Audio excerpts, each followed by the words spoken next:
What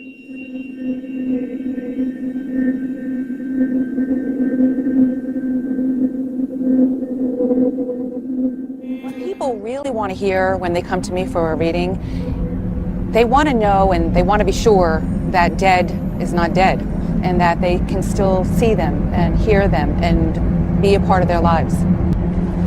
Tell her you're here to fill out a signature card for a new account. Can I help you?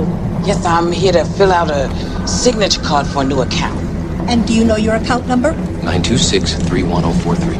926-31043. 31043. Rita Miller. Who? What? Tell her Rita Miller. Rita Miller. Didn't they have you sign a card when you opened the account? Tell her Carl Bruner opened it for you by phone and asked you to come in today. It's Carl Bruner. He opened it for me by phone, that account, and now he's asked me to come in today. I see. All right. Just sign this card on the bottom line, please. What are you doing? What do you think you're doing to me? Hey, look, if you think I come all the way down here for my health, you're out of your mind. Sam's dead, okay? He's dead. Tell her I love her. He says he loves you. Sam would never say that. Ditto. Tell her ditto. That was ditto. Ditto.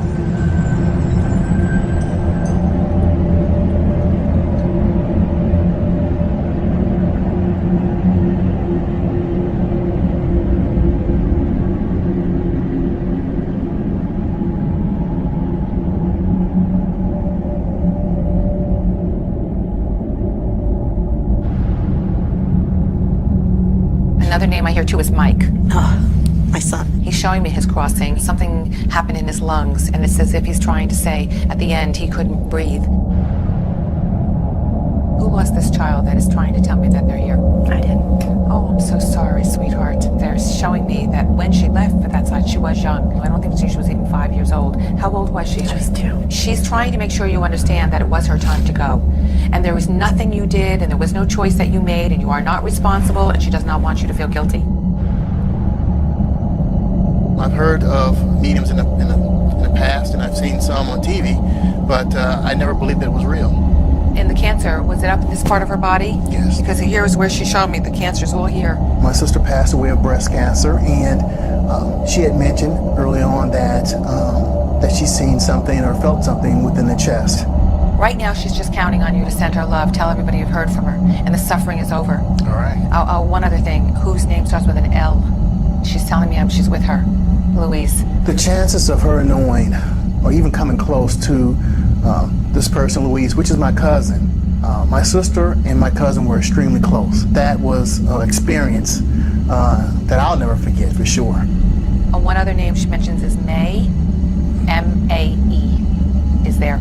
Conchetta mentioned the name May, and she actually spelled it out, M-A-E. And at the time, I had no idea of who she could possibly be talking about. When I went home, I talked to my wife about my experience, and she indicated her stepmother had recently passed away within the last 12 months, and her middle name was in fact May, M-A-E, and her first name was Annie. And I wanted not to believe, I wanted badly not to believe, but as a result, I just could not deny that she was right on. To you or bring you communication from your dear little girl through a medium, because that practice has been forbidden. So anybody engaging in that practice is not a good or godly spirit. So get this. So they say to me, then how did that spirit know about the pink teddy bear with the locket in the bottom drawer of my bureau? And they told, my little girl thanked me for that teddy bear, and I never had the chance to give it to her because she died before I could give it to her. Then I know this is real. And I say to them, I know this is horrible. This is how despicable these demons are. They take glee in making you suffer. They know about the pink teddy bear because they saw you buy it. They know where you put it. They know about the locket. They know about the inscription on the back. I said, they are deceiving you. Why are you doing this to me? You hear me? Why are you doing this to me? I can't. I just can't. What May tell her? Tell her she's wearing the shirt that I spilled the margarita on and the earrings I gave her. Oh, Sam says to tell you you're wearing the shirt that he spilled the margarita on and the earrings he gave you for Christmas.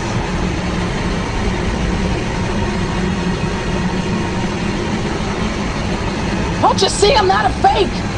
How about this?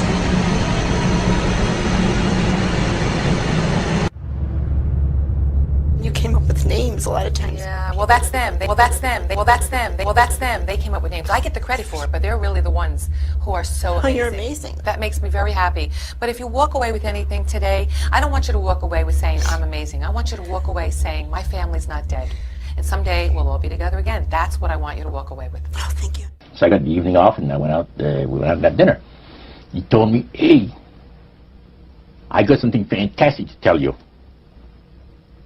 He said, "I am affiliated with people that speak with the spirits of the dead. How would you like to talk to the spirit of your dead mother?" And I was shocked. I was shocked. He said, "You wouldn't be afraid of talking to the spirit of your dead mother, would you?" Well, I said, "I'll tell you what, I would have to give that some thought, because it's something I never thought about before in my life." Most of us probably haven't. A little afraid of something like that. Well, he says, you know, it's written all over your face. You're afraid of going to a seance. But he says, "I know you. He says, you're going to come." And then he started telling me how brave I was. He says, "You're not the same man. You've changed. You're chicken." That's all I needed to hear. I said, "When do we go to a seance?" Health place? No. Okay. I'm not saying that's where you should work, but you might want to go back to school. Have you thought of that? Yes. I feel you need to go back to school. And who is Catherine or Anne? Who is Catherine? That was a friend of mine. Did she pass away? Yes. At a young age? Yes. Okay, so she didn't grow to be an old person. No. Her spirit is with you. She wants you to know she knows how much you miss her. And you did something recently that reminded you of her. You either found something that she gave you, or you did something recently, saw a picture. What did you do? She's telling me you just did something that reminded you of her. I've been thinking about her sister a lot. She was murdered when she was 14, and we'd all thought that Ted Bundy had done it, and that was the current, that was what everyone thought until they found the real guy, right? Yeah, and he's in prison right now. Right. She wants her family to know she's at peace. See, there is a spirit world, everybody, and you're not going to really know till you get over there, but I promise you there's a spirit world. And I feel that since they found the murderer, she is at peace. And they need to know this. And she's telling me about William. That was the man that killed her. Yeah, she's saying that William will get his. What goes around comes around. William will get his. And it's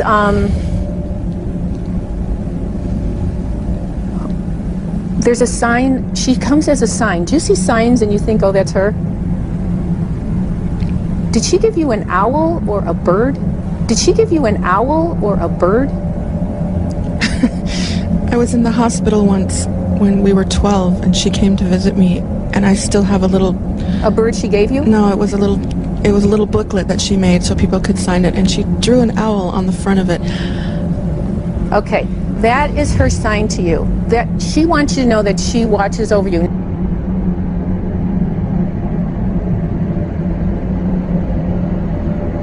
How did that spirit know? Anyway, your friend wants you to know that she's at peace, and I gotta go. So thank you I'm sorry I didn't grieve for other people, but you guys, thank you so much for trusting me, and just know your friend is at peace. Tell her family. What do you think? The spirits know. What do you think? I'm in shock. I mean, I felt Kathy around me a lot, and there's a song that makes me think of her every time, and I drive by her house, and I miss her. We were best friends until she disappeared one day hitchhiking on Aurora. The one thing I can promise you is when it is your time many years from now to go to the spirit world, when they talk about the white light and seeing our loved ones again, she'll be there waiting for you. Thank you so much. Shar, thank you. If you're interested in a reading from Shar, she's doing a small group reading tonight at the downtown Seattle Marriott starting at 6:30 p.m. And it amazes me because all of a sudden, only Bill would have known that. It's amazing. Nope. The spirits that were around Bill that are familiar with him intimately knew that too. And now that demon is communicating back to the demon that's in the psychic. It's a demon hotline.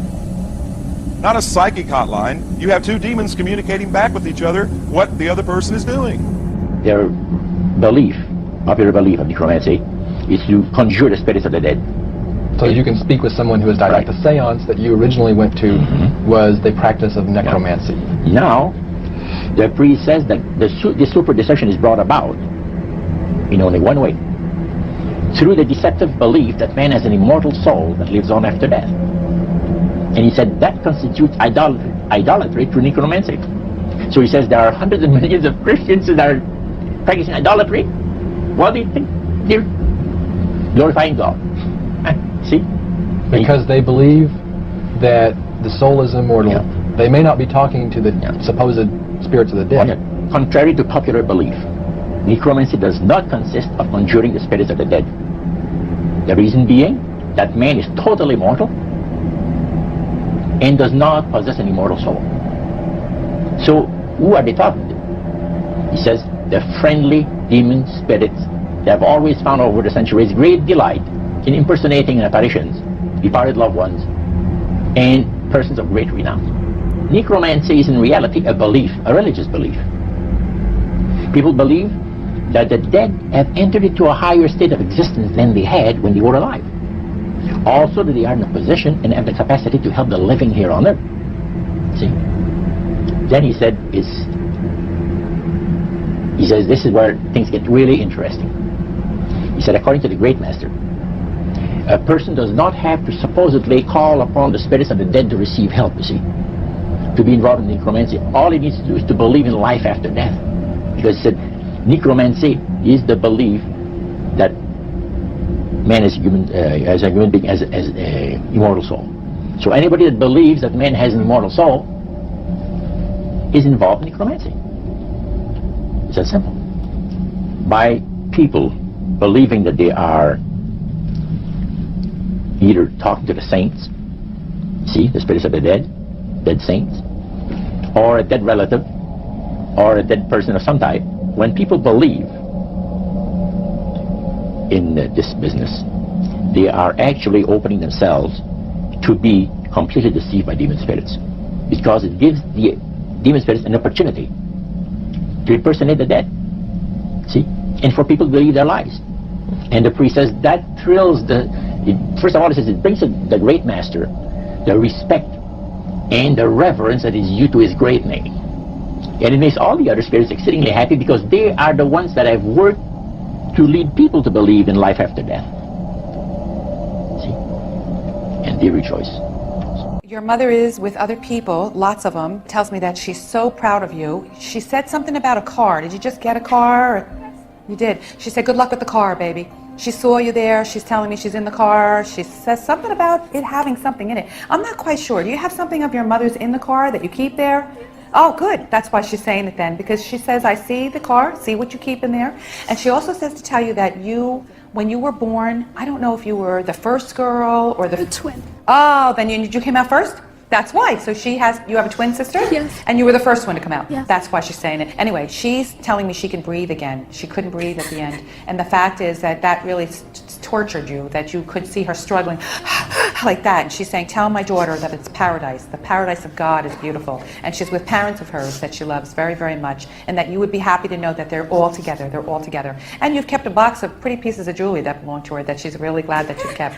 And she keeps telling me you're going to be all right, darling. You're a good girl and you're going to be all right. And that she loves you all. Okay, sweetheart? Thank you, babe. You're so pretty. Pretty thing. Wow. Your mother-in-law has a sense of humor. Did she or was she interested in tea leaves or tarot cards? She drank a lot of tea. Okay. I feel like that's what she's showing me. But she's teasing about it. Like it was like, I want to say she was addicted. When she passed, we started cleaning out the closets. We found boxes and boxes of tea bags, Lipton tea. Okay, then that's what it is. See, I have no idea what any of this means. And we were laughing about it. Oh, Her granddaughters and I, we were hysterical. Okay, that's what it is, honey. She has a sense of humor, and she's laughing as she tells me.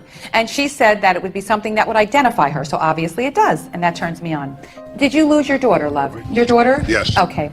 I don't know how to put this in any other words except to say, I love you so much, my father. I love you so much, my beloved parents.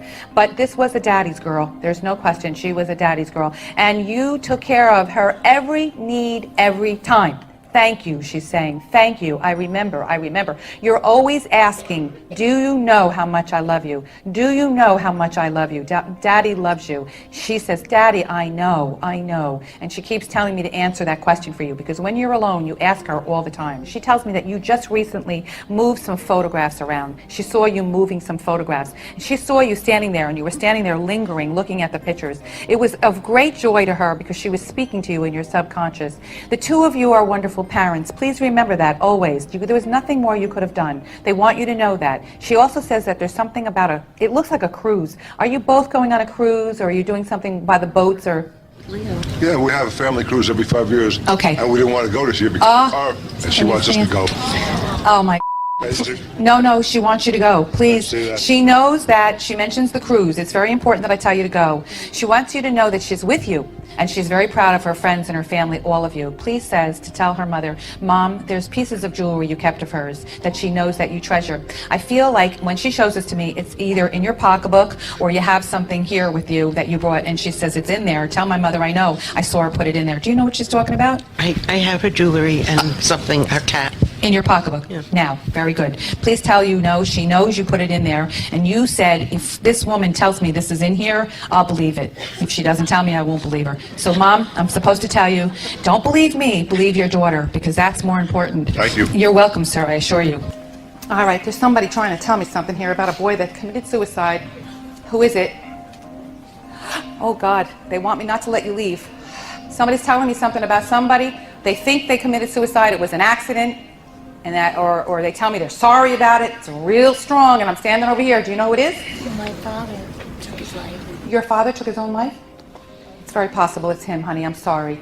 That's why I'm standing right here, and they're trying to apologize. Is he in heaven? Oh, yes, he is, darling. Don't worry, sweetheart. That's what it is. He knows you're worried about this. But I know that it's very important that I tell you that he is in the light of God and completely at peace. And that is that. I know you have. That's why he doesn't want you to leave here without me telling you. Okay, sweetheart? So don't worry, Bubby. Okay, all right. You're going to be all right, sweetheart. It's going to be all right. He's really in heaven. Don't worry about a thing, all right? So one Saturday evening, we were in the place. It was the very first time. Very beautiful. We played the medium. Was a lady. She had a gorgeous new home in Creole. And there were about 20 invited guests there, which I was one of them. And she communicated with the spirits for there's different people there, and they're telling them what the spirit said.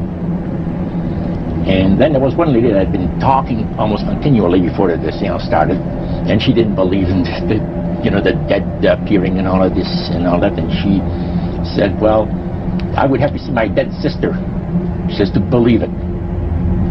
So while the seance was going, one man said, I would like to talk to my friend that died 6 months ago, but I don't want him to appear. Just want to talk to him, because he says, I don't trust you talking to my friend for me. So the medium says, let me inquire of the spirit. Yeah, the spirit will talk with you. And a big masculine voice was heard in the place. It says, hi, Frank. It's nice of you to ask for me to talk with you. And they had a little chat. And after it was over, Frank says, this is the greatest thing on earth, to be able to talk with the spirits of the dead. Then the medium said, we have a very special surprise tonight for you people. A spirit will manifest itself openly here in a few minutes. And it's like a big gust of wind hit the building and right through the wall. Now, the lights weren't terribly bright, but they were like living room lights. A couple of floor lamps, and maybe some of these. And that translucent being seemed to come right out of the wall. How did you feel right at that moment? It's almost like my heart stopped a little bit. Very weird feeling. So it was a lady in a beautiful evening gown, floor length. And she said to Mary, my dear sister, you are so wonderful to have asked for me. And Mary fainted and fell right off her chair on the floor. And a couple of guys jumped up and picked her up, and spirit gone. And that was the beginning of it. That's how you got into it. Yeah. That's the way we're going to do it. The voice would change, and it would be just like your Uncle Bob, who's been dead 10 years, and you would go, oh, that's my Uncle Bob, and he would speak, give you a message, that kind of thing. To be honest, that scared me. I only went to a few of those, but my mother certainly went to more because she was developing towards becoming a medium. She was going through all the development classes, she was coming on leaps and bounds, but what started to happen was she could no longer control the spirit guides. They were now choosing when to come through her. She could be, I was with her a few times at the shops, walking along the street, and the spirits would come through her, take control when she didn't want to, and take over. Really, they did it to such an extent where her life was not her own anymore. At this point, she wanted out because there was so many spirit voices. They all wanted to give messages to the neighbours, to passers-by, she just, you know, it was getting to the point where she didn't know her own thoughts anymore because they were always talking through her. So she tried to get help. My mother had psychic experiences really since she was a child and through her teens and adult life, but she tended to ignore it. She wasn't too interested then. Obviously she met my dad and they had me, so it wasn't till in later years she decided to pursue it and develop it further. Really when I was about a pre-teen, I also had psychic experiences as a child too and was very interested in it as well. Cousins that were involved in spiritualism. In fact, an uncle was a head of a spiritualist church in Ayrshire. It was a normal childhood most of the time. Really, my dad wasn't interested at all in it, so my mother and I didn't really go into it too deeply. Eventually they divorced, and really then I suppose she just plunged into it in a deeper way.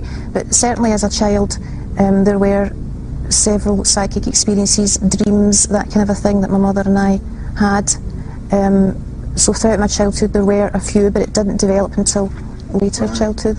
There weren't too many scary things happening yet. That wasn't until much later. As a child it was more, you know, I was fascinated with the supernatural. I loved ghost stories, watching supernatural programs on the TV, ESP, these kind of things. It wasn't until later on that the frightening stuff began to happen. By that point we were both really well and truly involved.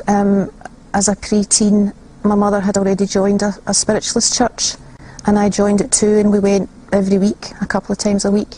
So by then we were already involved in psychic development classes, mediumship training, seances, that kind of thing. We were already involved in seeking mediums for messages from dead relatives, and really developing in it. We were interested in astral projection, astrology, meditation, yoga. You know, we were becoming deeply involved. So when the odd frightening thing happened, I guess we thought, well, it's just a hazard of the job. You're dealing with spirits, you're bound to get a few negative spirits. We didn't really question too deeply straight away. We had communication with spirit guides. Spirit guides tended to be, the way it would be described would be perhaps an Indian chief or some spirit that had just evolved high up in the spirit world, that had come, had chosen us and had come to be our guide, give us advice, develop our psychic abilities, really be with us all of the time. They would also help channel apparent dead relatives. That's what they explained it to us, whether it was our great-gran, our sister, great-uncle, whoever, channel them through and communicate with them. But yeah, sometimes it would be the spirit guides giving her the information, other times it would be the relatives themselves. I was more encouraged to take up the psychic art, which was, I didn't get too involved in it, though I started it and became quite frightening, so I didn't pursue it. But that was where I was encouraged to let a spirit guide take over my hand, draw the psychic art, draw the picture, the portrait of the spirit guide, or even the dead relatives. So of course, if I was to give that portrait to a relative, they would think, oh yeah, that's my dead granny, that just looks like her, and it would make them think that the grandmother had come through to them. As I say, I started doing that, and I started doing Kirlian photography, which is photographing spirits with infrared film. But ectoplasm would start to form, and really I got quite afraid of that, and I just didn't want to pursue it I thought I would go back to it in a few years, but I didn't want to pursue it any further.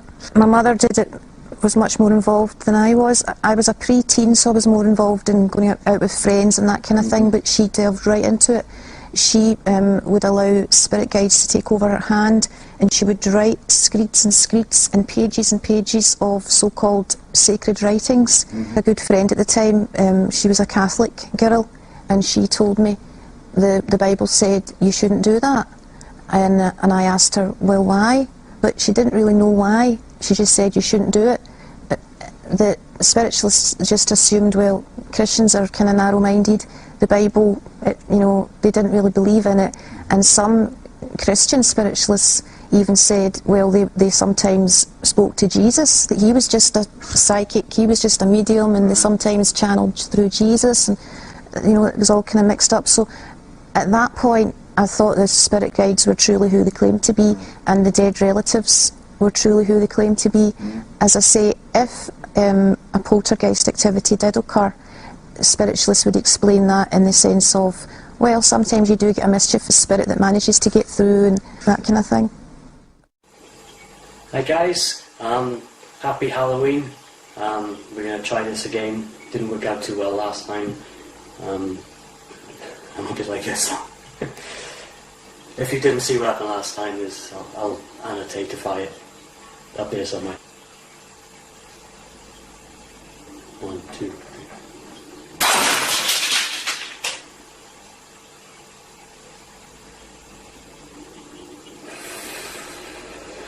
I didn't swear. I don't know. I'm tempted to run out the garden. I really can't do anything with that anyway. The noise is going on.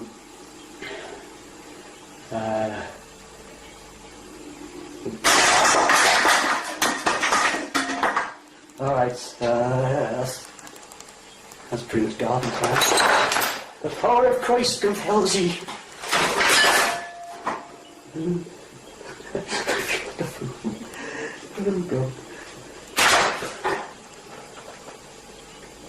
Yeah, that's kind of... I'm using my Ouija board to protect myself. The power of Christ compels ye. That's terrible. Garden time.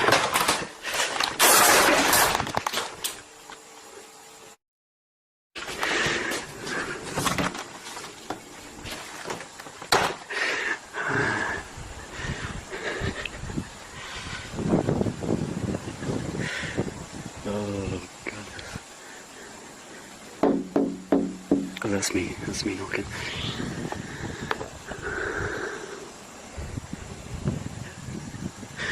Scared the crap out of me with that glass broke.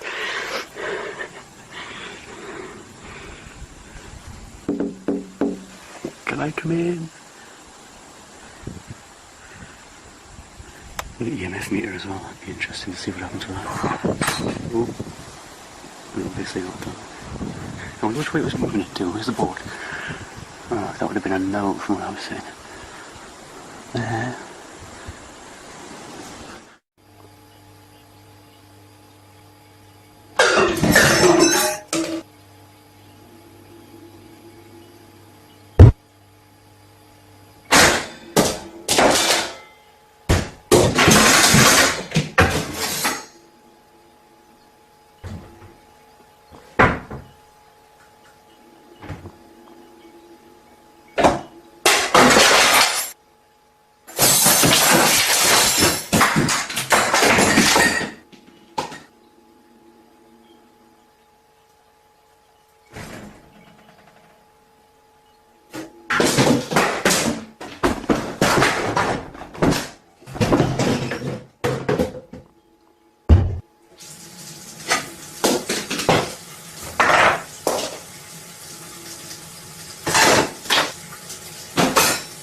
I'll check downstairs.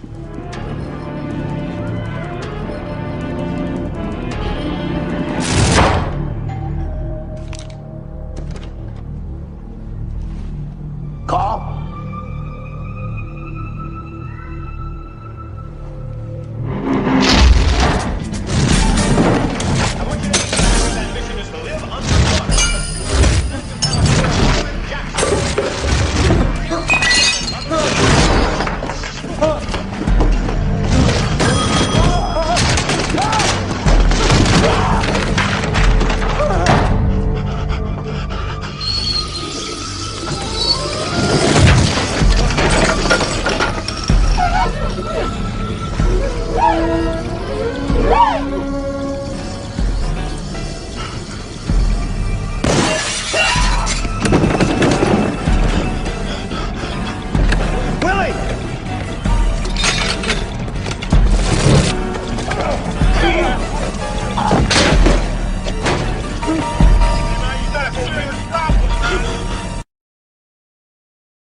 Sunday the 19th of July.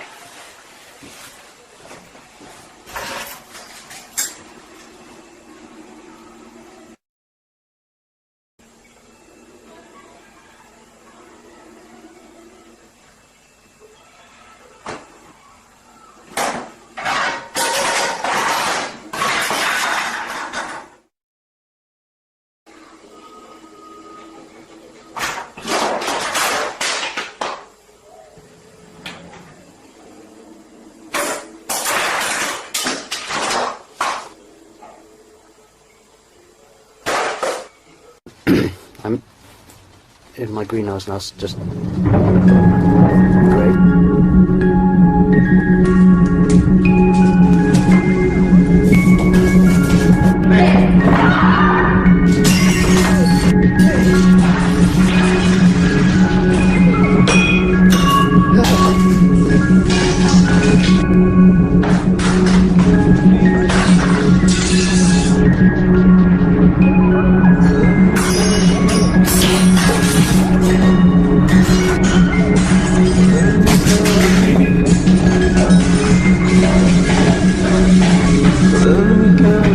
Most mediums and spiritualists and psychics that we knew were lovely, lovely people, genuine people, kind people. I think that's why a lot of them were attracted to that, because they felt they could help others, they could bring comfort to people, guidance, direction, you know, predictions about their future, prophecies, they could help people. So it seemed a lovely religion to be in. It seemed, you know, helpful and everything like that. There would be psychic premonitions and dreams, even about what would happen on the news next week, that kind of thing, that would all be very accurate and come true. There would be messages for people about their deceased relatives where you wouldn't think it was fake or a charlatan was involved, because the information would be so accurate. Names, dates, places, descriptions of the deceased person, their personality, phrases they might use a lot. You know, you wouldn't think it was fake at all.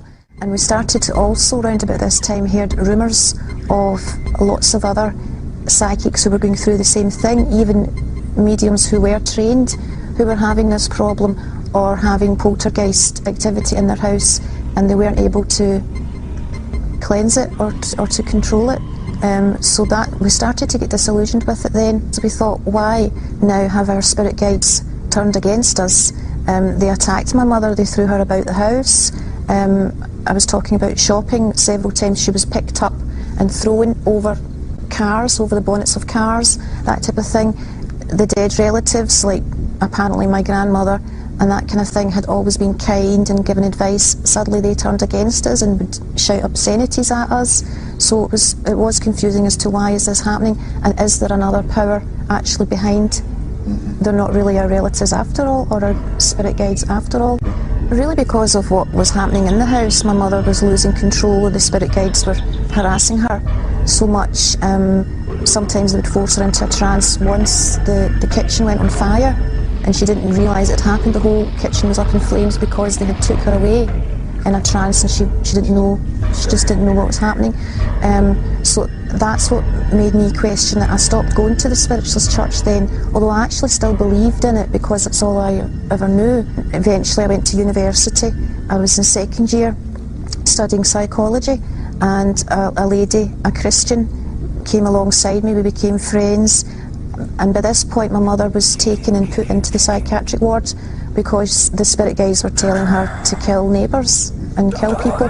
So the police were getting complaints about my mum, the doctor had complaints about my mum. She felt she had to do it because the spirit guides were telling her to do it. So, but then it was obvious our mind was so badly affected. So I told Susan this, and she surprised me by saying that Jesus could help with this.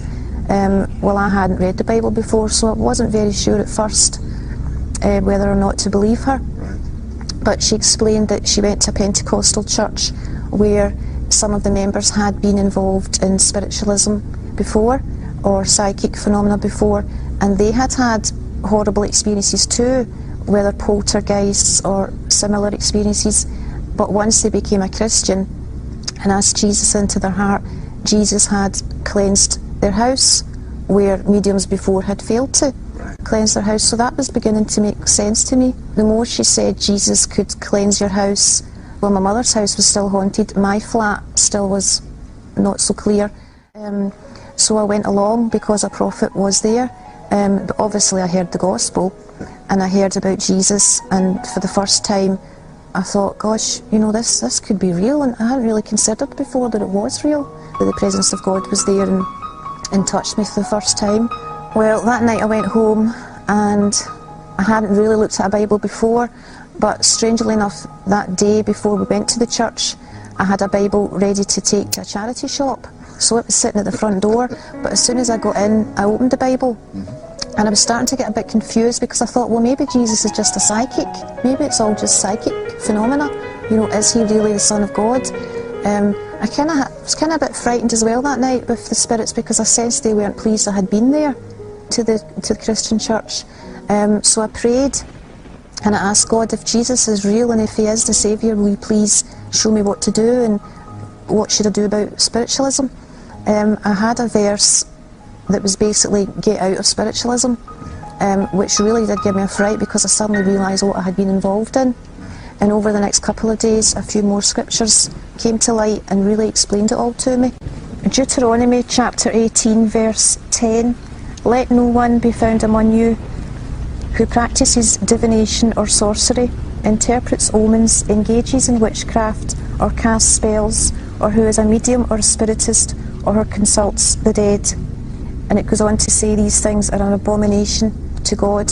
So I got a fright reading that. And then 2 Corinthians chapter 11.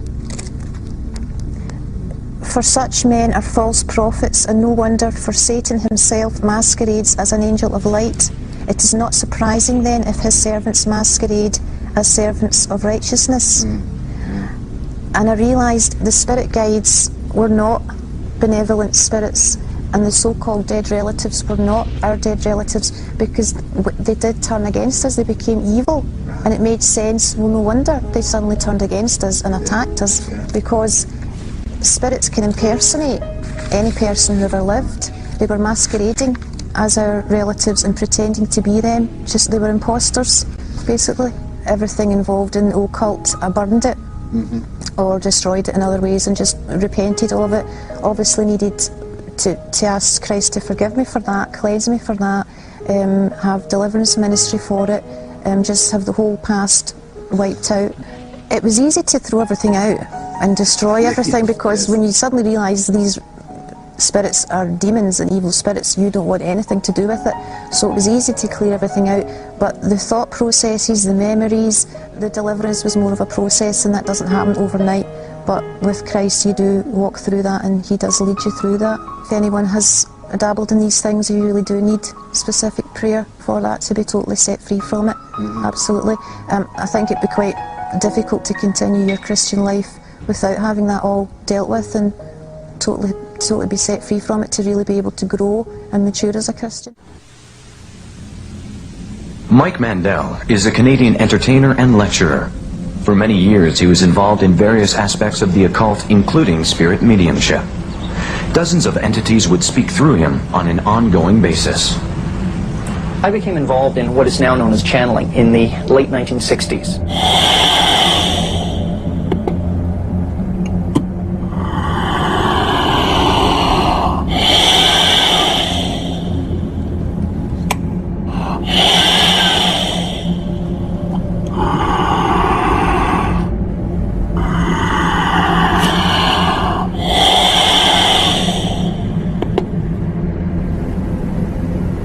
All right. Greetings, dear ones. Yes, hello, dear. May the peace of the Great Spirit be with you always. So let us begin with the discussion. It was a spontaneous experience. We had been trying astral travel and a group of other techniques to let our spirits leave our bodies, to develop clairvoyant abilities, and so on. And when I say we, I mean a small group of us that had polarized together around an occult worldview. By trying these different techniques, I inadvertently opened myself up, and various entities began speaking through me. Initially speaking in my head, and then eventually taking over to such a degree they were using my vocal cords and speaking through me to our friends. Mike could literally be talking to you as I'm talking to you now, and instantly, in a moment, change and be taken over, and someone else would be talking. And his voice would literally stop being Mike and all of a sudden be somebody else. Initially, it seemed to take them quite a bit of effort to take control of me. And it was more or less a voluntary thing. But as time passed, I realized that it was getting much, much easier for them to slip in and out. We used to call it someone popping in. We'd say, oh, so-and-so just popped in when you were gone. And they would appear sometimes for hours, sometimes for just a few minutes. And then we realized eventually that they were able to go in and out as they pleased by the end of things. And we asked one of the entities, someone asked on my behalf and said, why is it that you can get in and out of Mike's personality so readily?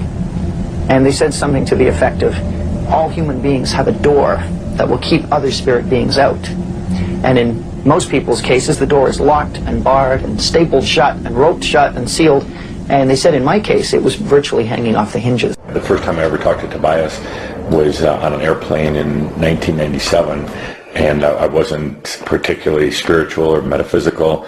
I was in the business world at the time, and Tobias came in on his plane flight and started talking, and hasn't stopped since. But initially, it was just me talking to Tobias. I hadn't even told Linda about it. And how long did it take you before you broke it to Linda? That It was about a year. So you kept it to yourself for a year? Yeah. I received what I experienced to be a telepathic contact from Bashar and his people. In that moment of the telepathic contact, a memory actually came back of having made an agreement somewhere prior to this life to do this. I grew up in a Roman Catholic family of Sicilian immigrants.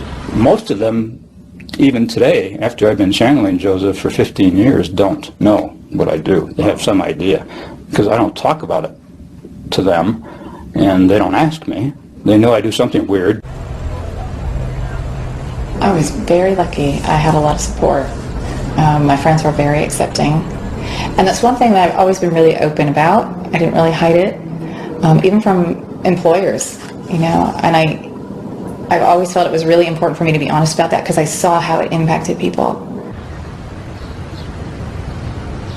I started in a class where we were really studying making a trans bridge, an intrapsychic bridge to other sources of intelligence. And so it started in the context of that class. See, I thought that all of these esoteric things were for older women over 40, and it would have nothing to do with men. So I was dragged to these two guys who channeled for me, and there was something, this was 3 years apart, they both told me the same thing. And that is when I had to start looking at how could guys 20 years apart in age, 3 years apart in ID, who never knew each other, give me information that was identical, and the information just happened to be that there was a master named Cryon who I was supposed to get a hold of. He says the grain plain, the master's grain plain, for harvesting the nations, for harvesting the multitudes of the earth into his cause, just before the close of the great controversy between the forces of good and evil. So we continued, after we expressed ourselves that we're deeply interested to know more about the activities of spirits. And he said it's going to be done in a unique manner. This grain plain is going to take people are going to eat the stuff.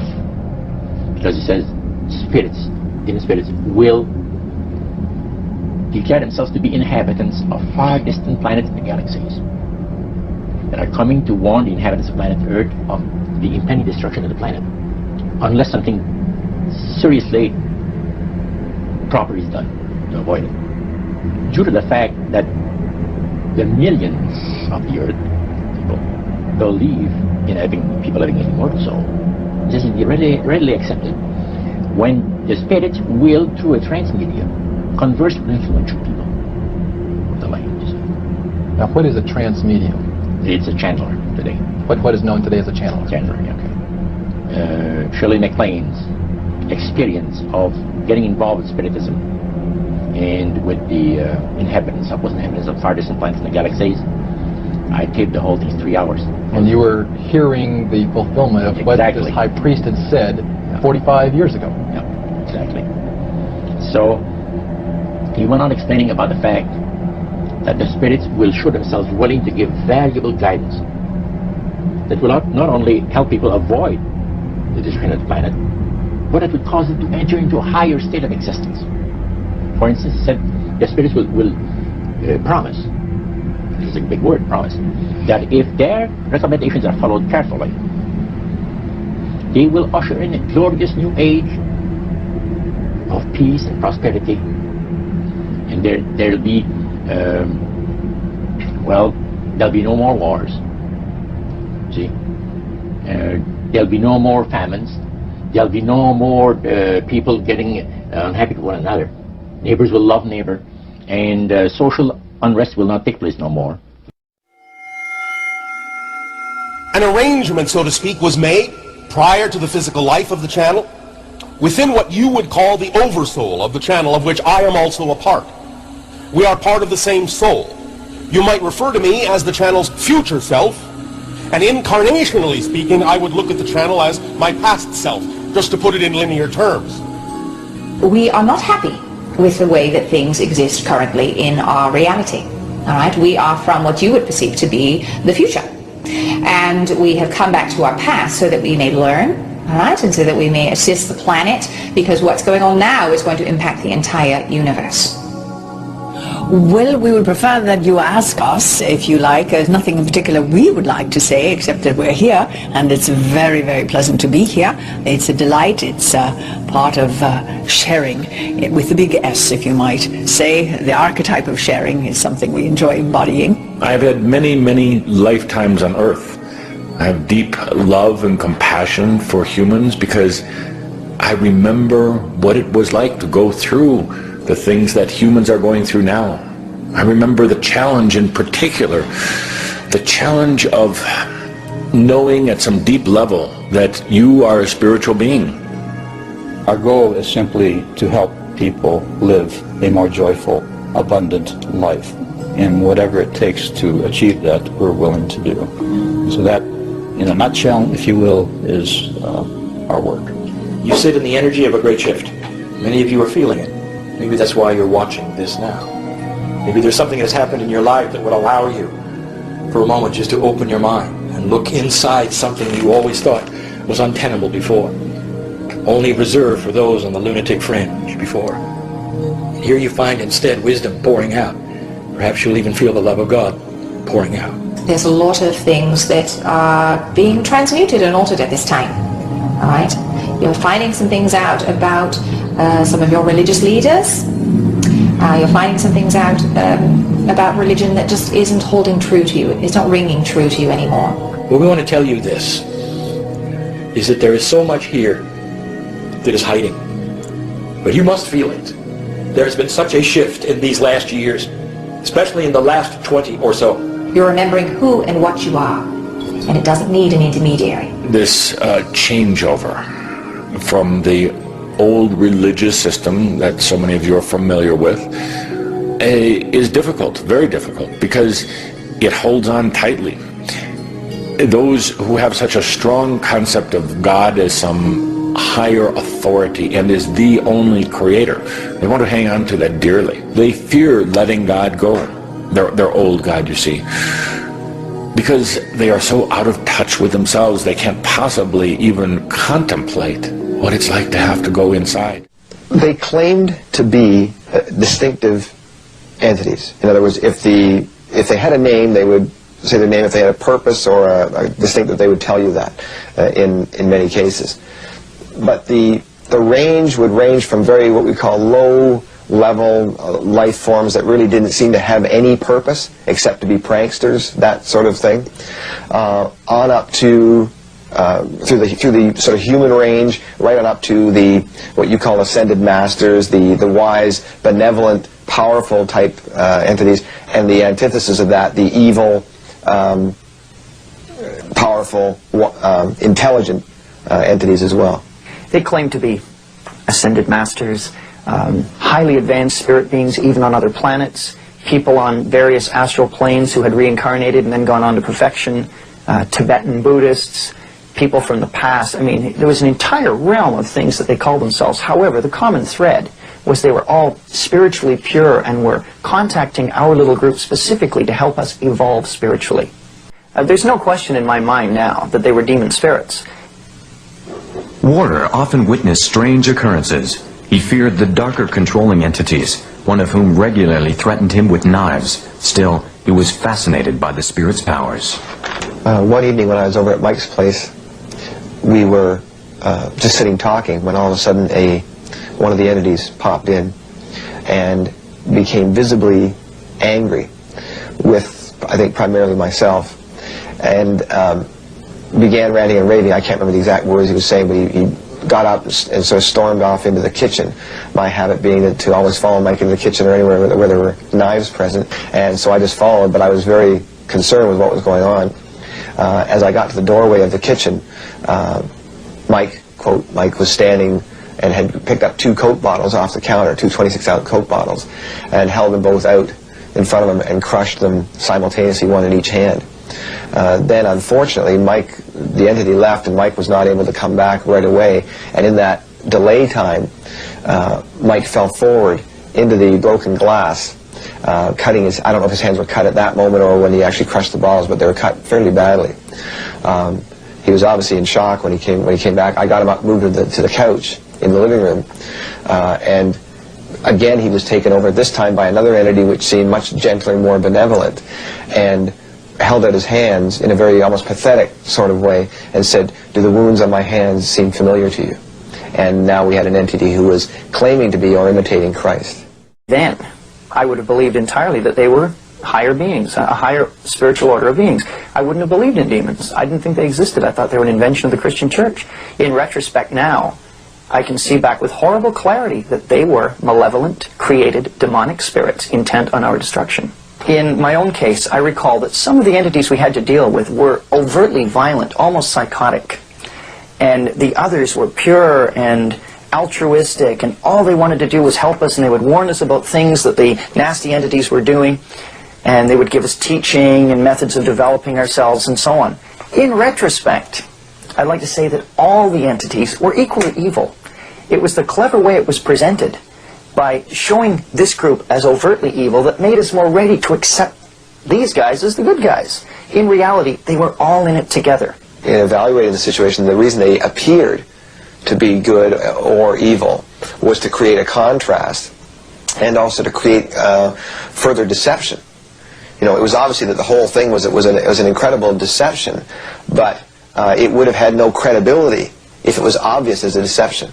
Obviously what spirits do is warp people's perception of what reality is about.